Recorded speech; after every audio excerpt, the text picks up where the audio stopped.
제가 초등학교 어렸을 때는요, 아직 인라인 스케이트가 대중화되기 전이었습니다. 도대체 언제 태어나신 거야? 뭐 이렇게 이제 생각할 수도 있는데 얼마 전이에요. 그때는 뭐가 있었냐면 롤러 스케이트라는 게 있었습니다. 사실 요즘에는 쿼드 스케이트라고 이걸 부르는데 그때는 다 그냥 이게 먼저 들어왔기 때문에 롤러 스케이트라고 불렀습니다.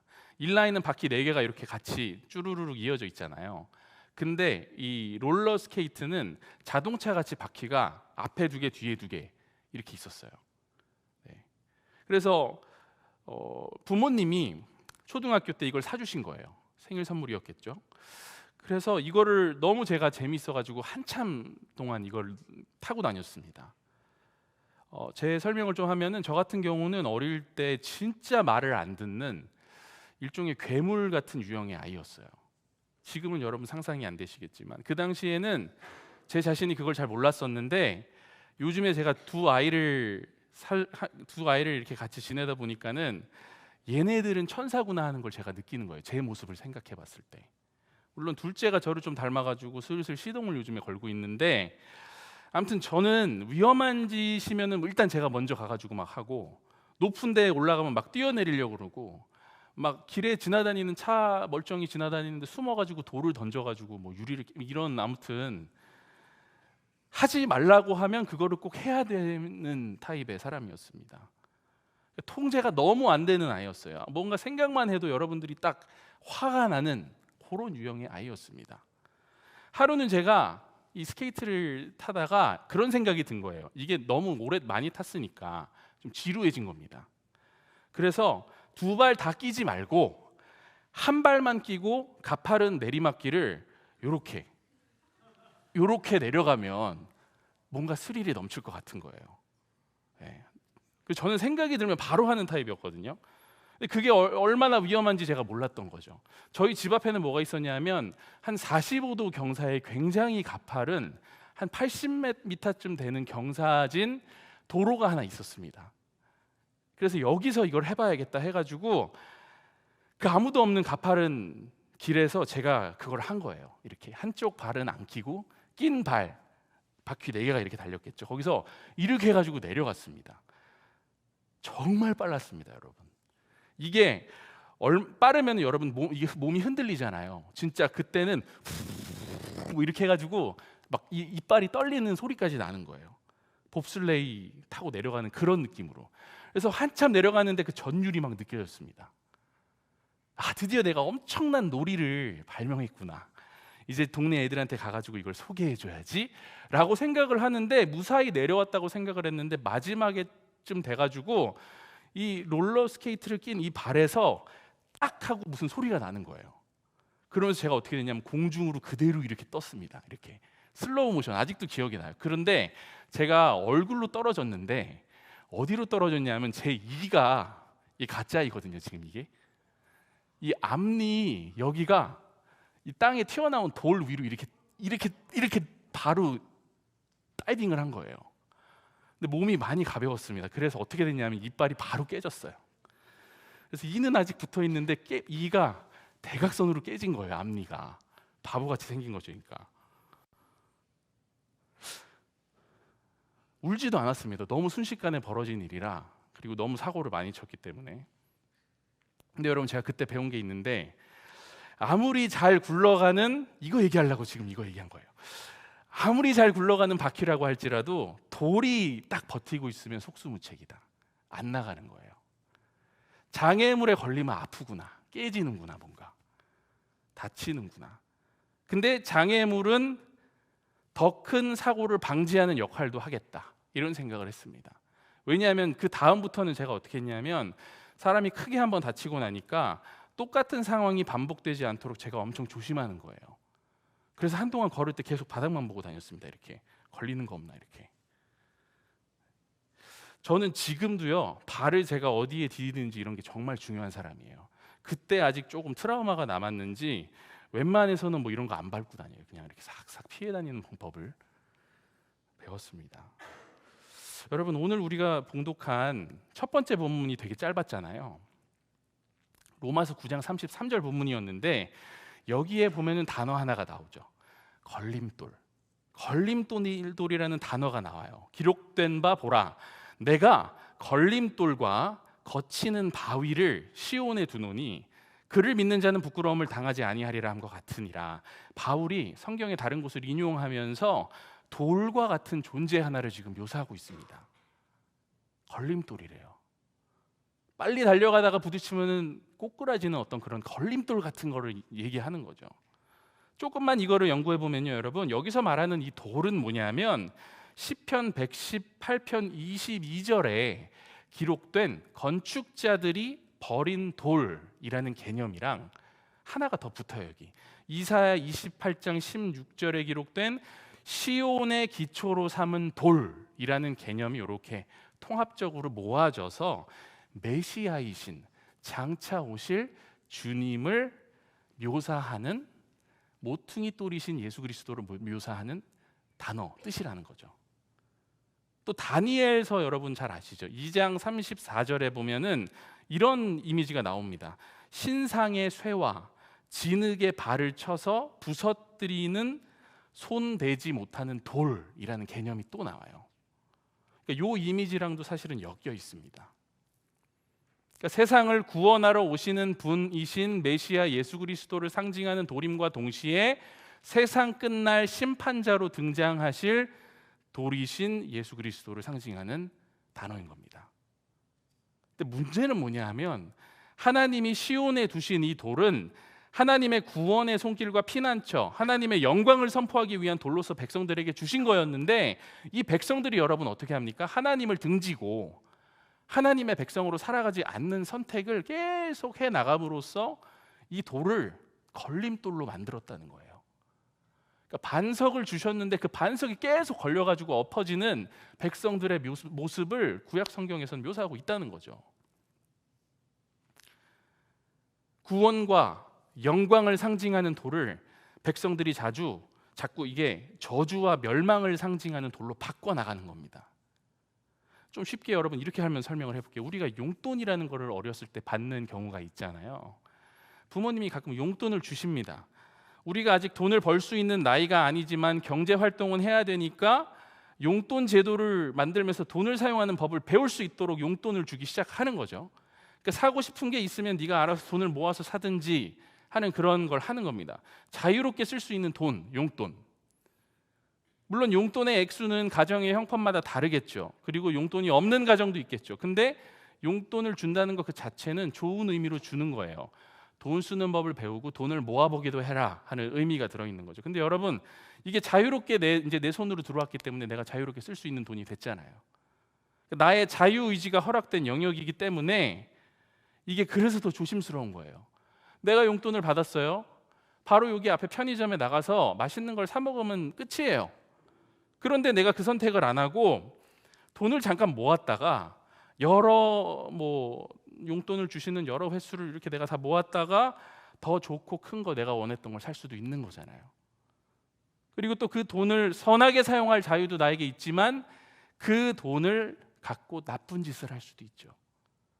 그러니까 선용과 악용의 이 긴장감 사이에서 선택은 용돈을 쥐고 있는 사람이 내리는 거예요. 좋게 쓰면 나에게 유익이 될 수도 있고 나쁘게 쓰면 나에게 해롭게 작용할 수도 있는 것, 당연한 거 아니겠습니까? 근데 이 성경에 나오는 돌이라는 개념이 딱 그런 느낌이 있는 거예요. 하나님은 백성들을 부르시고 그들을 악인들의 손에서 구원해 주십니다. 더 좋은 길을 알려주시면서요, 주체성을 가질 수 있도록 최소한의 계명과 하나님의 뜻을 보여주셨어요. 근데 백성들이 어떻게 반응하냐면은 싫어요. 등을 돌리고 불평을 하기 시작하고 그 다음에는 불순종을 하기 시작합니다. 하나님께 영광이 되고 사람이 사람답게 살 수 있도록 주신 이 계명들을 변질시키기 시작합니다.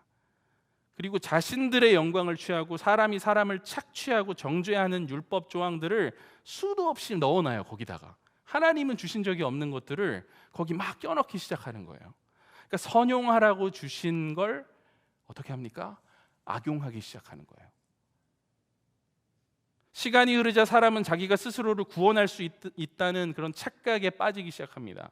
인간의 의로 구원에 이르고자 하는 종교적인 모습을 갖게 됩니다. 자신들이 세워놓은 율법을 잘 지키면 그것이 구원에 이르도록 하는 조건을 충족시킨다고 믿기 시작해요.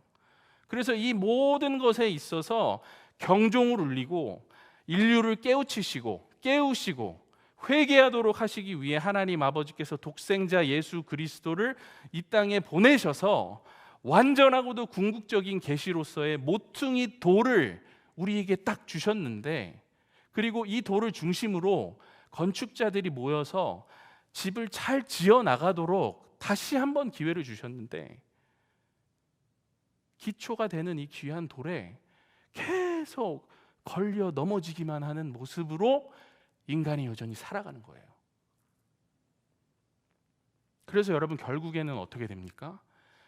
행위와 그리스도라는 거대한 선택의 기로에서 행위를 선택함으로써 사람들이 이 그리스도를 십자가에 못 박게 되는 겁니다. 구원의 아이콘을 그 당시 존재하던 가장 가혹한 방법으로 처참하게 처형하는 거, 완전히 역설적인 거죠, 이게. 하지만 하나님은 바로 이 십자가 위에서 또 한 번의 역설을 우리에게 보여주시는데, 이 죄 없는 예수 그리스도께서 우리를 위해 속죄의 보혈을 흘려 십자가 위에 계신 예수를 바라보고 믿고 시인하고 그 앞에 엎드리는 자마다 구원을 얻을 수 있는 영원한 생명의 길을 우리에게 열어주신다는 거죠. 이게 여러분 복음의 메시지 아니겠습니까? 오늘 우리가 읽은 본문들은 바울이라는 사람이 여러분 쓴 겁니다.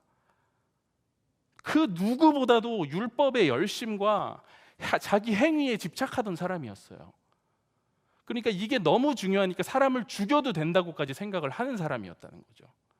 얼마나 종교심이 탁월하면 사람을 죽여도 죄책감을 안 느끼냐고요. 근데 이런 사람이 어떻게 변하냐 하면, 예수 믿는 사람들을 죽이려고 이제 가는데 다메섹 도상에서 예수 그리스도를 직접 체험적으로 환상 가운데 만나는 거예요. 그 사람이 쓴 글을 오늘 여러분과 제가 이곳에 모여 예수 그리스도라는 이름을 생각하며 예배를 드리며 나의 죄를 고백하며 찬양하며 기도하는 이런 자리로 나왔다는 이 사실도 어떻게 보면 엄청난 기적인 거예요, 이게. 바울이 여러분 고백합니다. 이방인이나 유대인이나 누구를 막론하고 십자가를 의지하며 그리스도 안에서 의를 찾으려 하는 자는 부끄러움을 당하지 않을 것입니다 라고 말하잖아요. 그러니까 은혜로 믿음 안에서 복음을 받아들이고 겸손한 순종의 자리로 선택적으로 나아가는 자는 피난처 되시고 반석 되시는 그 돌, 주님 안에서 구원을 누리게 될 거라는 약속을 말하기 위해서 오늘 첫 번째 본문을 우리가 읽은 거예요. 거기에 그 첫 번째 줄 우리가 읽은 그 한 구절에, 로마서 9장 제일 끝에 있는 그 한 구절에 엄청나게 방대한 양의 요약이 돼 있는 겁니다.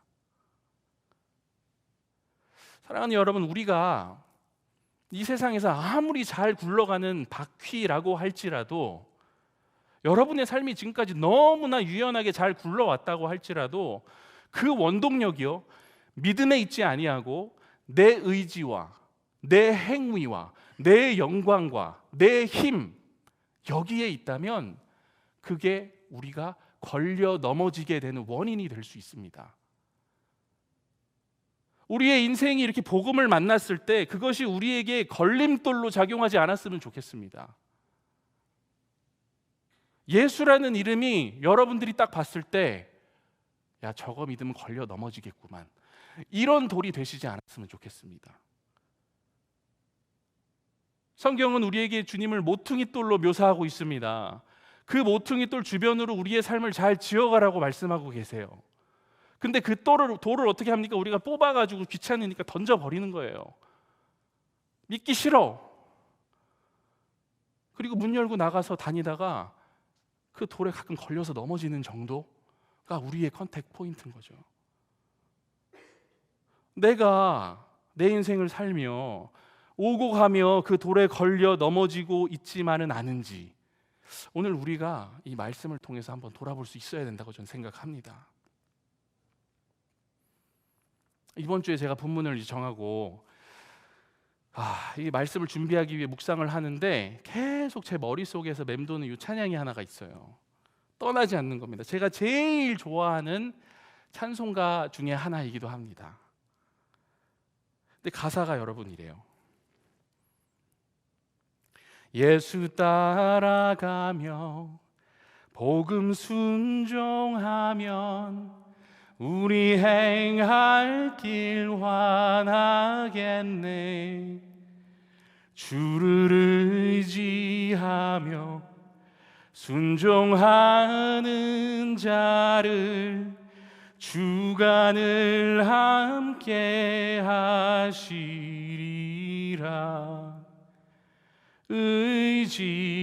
의지하고 순종하는 길은 예수 안에 즐겁고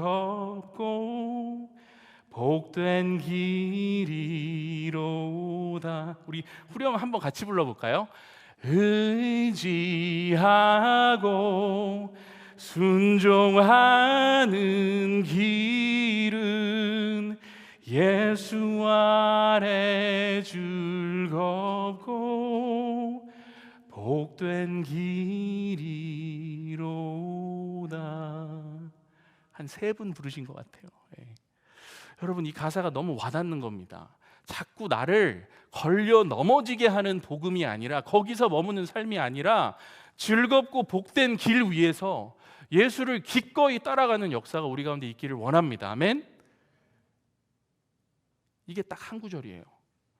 그럼 이제 그 다음 덩어리를 우리가 봐야 되잖아요. 근데 지금 제가 말씀드린 게 조금 이제 이해가 되시면 그 다음 고린도전서 말씀은 너무 쉽게 풀리는 겁니다. 이게 한번 저를 따라와 보시면서 같이 한번 보세요. 이게 성령께서 우리 마음에 좀 이렇게 마음을 열어주시고 이걸 같이 볼 수 있는 눈이 되기를 원합니다. 좀 풀어서 얘기해 볼게요. 처음 구절 우리가 읽은 거, 십자가의 진리가 멸망하는 사람들에게는 어리석은 것이다, 이렇게 나오죠. 무슨 얘기입니까? 복음이라는 게 걸려 넘어지는 사람들에게는 어리석게 보인다는 거예요. 그러니까 이렇게 발로 차고 가는 거예요. 필요 없으니까. 근데 구원받은 사람들에게는 이게 하나님의 능력인 거예요. 또 바울이 뭐라 그럽니까? 복음 앞에서 내가 더 똑똑합니다. 내가 더 놀라운 진리를 갖고 있기에 나는 십자가 필요 없습니다. 내가 습득한 지식과 철학이 훨씬 더 호상하죠. 라고 말할 수 있는 사람이 있을까요? 라고 반문하고 있습니다. 하나는 우리를 만드시고 우리를 사랑하시는 분으로부터 나온 거고, 또 하나는 인간의 생각으로부터 나온 건데, 이게 어떻게 비교 가능하냐고 지금 되묻고 있는 겁니다. 하나님께서 말씀하실 때 세상의 모든 지혜가 오히려 어리석게 들릴 수밖에 없는 것은 어쩌면 너무나도 당연한 것 아니겠습니까? 근데 세상의 지혜를 기반으로 복음을 판단하는 사람들은 복음을 우습게 여기고 듣지 않으려고 하는 경우가 참 많다는 거예요. 바울이 지금 그러한 자기가 만난 상황을 얘기하는 거잖아요. 뭐 그런 바보 같은 걸 따라가냐고. 오히려 손가락질을 해가면서 바울이 전하는 복음에 대해서 무시하는 사람들을 바울은 매일매일 대면하고 있었던 겁니다. 그래서 걸려 넘어지는 거예요. 그러면서 두 부류의 사람들이 나오죠. 성경에 나오는 여러분, 유대인들의 모습을 보십시오. 참 메시아이신 예수께서 그들이 기다리던 메시아예요. 그런데 그 메시아가 실제로 이 땅 가운데 걸어다니시는 사람으로 오셨는데도 수없이 많은 이적을 목격하고 메시아에 대한 예언을 외울 정도로 정말 유능한 사람들이었지만 정작 자신들의 앞에 예수가 딱 서자 믿지 않는 거예요. 자신들이 만들어 놓은 틀에 갇혀서 계속 이적이나 베풀어 보라고 얘기하는 지금 상황인 겁니다. 그래서 예수님을 광대 취급하는 거예요. 메시아가 왔는데 광대 취급을 하고 있는 겁니다. 기적이나 한번 다시 해봐. 또 한 부류의 사람들이 나오죠. 헬라인들, 고상한 철학을 말하는 그리스 사람들을 보십시오 라고 바울이 얘기하고 있습니다. 자신들이 이미 습득한 지혜에 버금가는 걸 자신들의 앞에 가져오지 않으면 대화 자체를 해주지 않는 거예요. 뭔가 고상하고 온갖 심오하고 뭔가 복잡해야 뭐가 되는 줄 아는 사람들. 그러나 복음같이 단순한 게 어디 있습니까? 그러니까 대화가 안 되는 거예요. 근데 바울은 계속 얘기합니다. 하지만 그런 모든 사람들에게도 우리가 그저 꿋꿋하게 전해야 하는 게 뭐겠습니까? 십자가에 못 박히신 그리스도입니다. 유대인들은 그러면 그거에 걸려 넘어질 거고, 이방인들은 이론적으로 이치에 맞지 않는다고 비웃을 겁니다. 하지만 걱정하지 마십시오. 그 가운데서도 믿는 자들이 나올 겁니다. 하나님의 섭리 가운데 복음을 들고 나 바울과 같이 변하는 사람들이 생길 겁니다. 왜요? 부르심을 받은 사람들에게는, 그리고 이에 믿음으로 응답하는 자들에게는 자신이 유대인이든 그리스인이든 예수를 하나님의 능력과 지혜로 받아들일 거기 때문입니다. 왜 그럴까요? 그 이유는 우리가 아무리 복음을 무시하고 성가신 것으로 치부해도, 아무리 이 돌을 빼가지고 저 밖에 갖다 던져도 그것은 우리의 모든 지식을 합친 것보다 더욱 지혜에 있어서는 풍성하고, 우리가 아무리 복음의 능력을 무시하고 그게 아무런 힘도 없는 거라고 땅속에 계속 묻으려고 할지라도 그것은 우리의 모든 강함을 합친 것보다 더욱 강력한 것이기 때문이죠 라고 바울이 지금 얘기하고 있는 겁니다.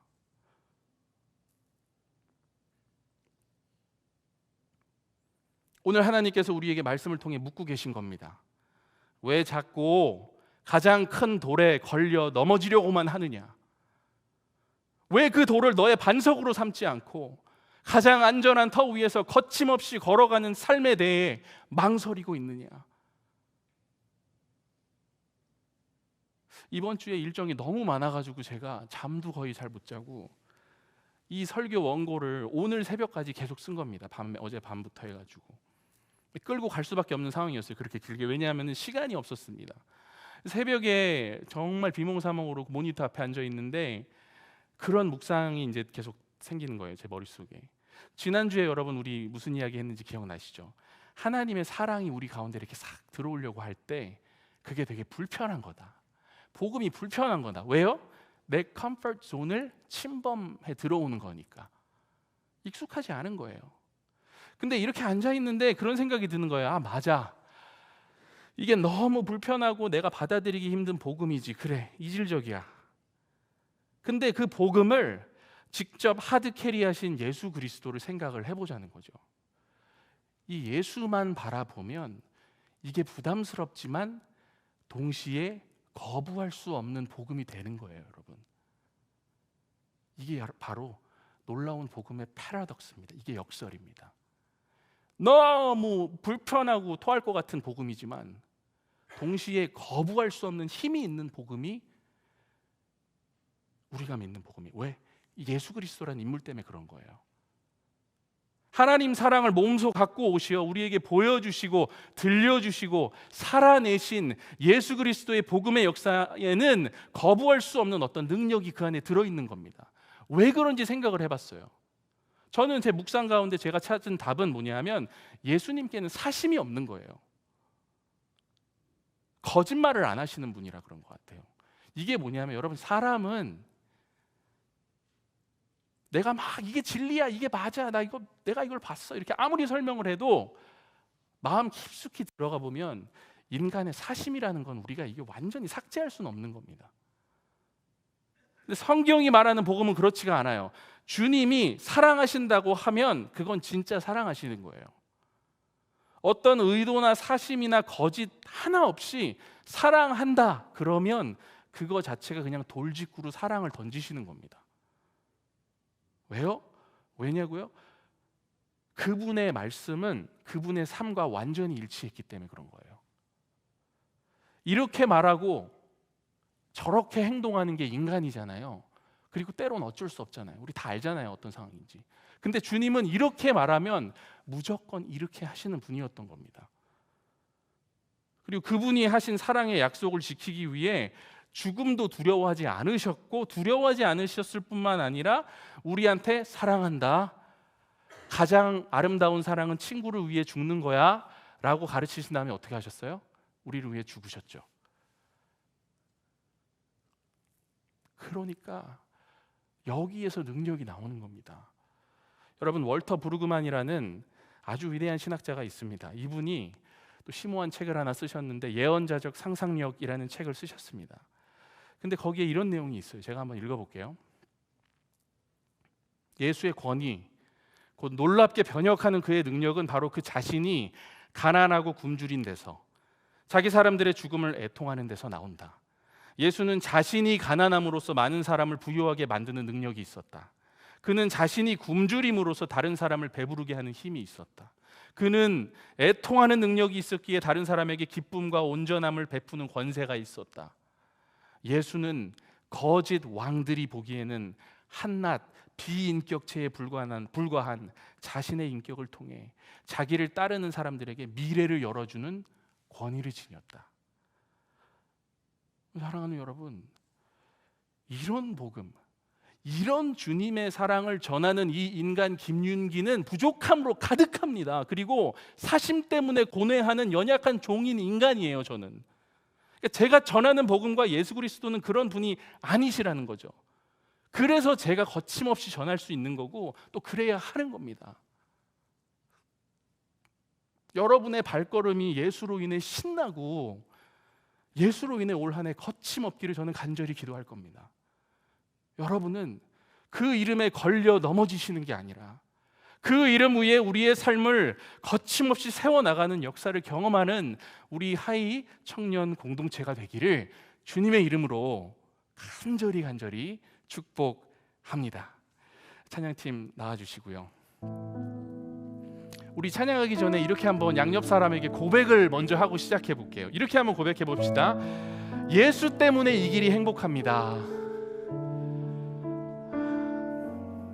한 번만 더 고백할게요. 좀 어색하니까. 예수 때문에 거침없이 갑니다. 아멘. 우리 처음에 불렀던 찬양인데 오늘 한 번 더 불러보도록 하겠습니다.